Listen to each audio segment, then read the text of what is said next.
What did you notice that was special about Piggy? So when we brought him back, he was this, just this hairless piglet of a dog. That's why you named him Piggy? Piggy, yeah. And we just thought, okay, this is going to be a rough trip. He has a long way to go to recovery. But even before he fully recovered, he would do this thing where he understood suffering so much because of his experience. We would be walking in Central Park, and he would veer off the trail suddenly.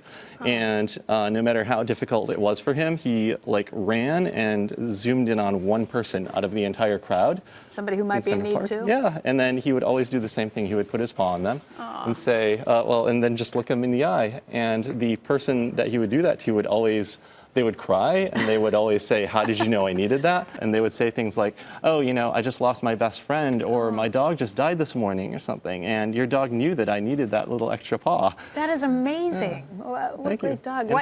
Why did you turn this into a comic book? Oh, well, since he had a superhero power, he could actually save people, we decided, what do you do with superheroes? You give them a superhero comic book.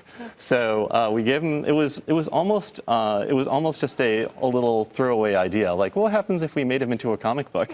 But the response was amazing. We started selling out every year at New York Comic Con. People really responded well to the story. We got contacted by schools and institutions for special needs kids saying, his story about overcoming this is really transforming a lot of the children.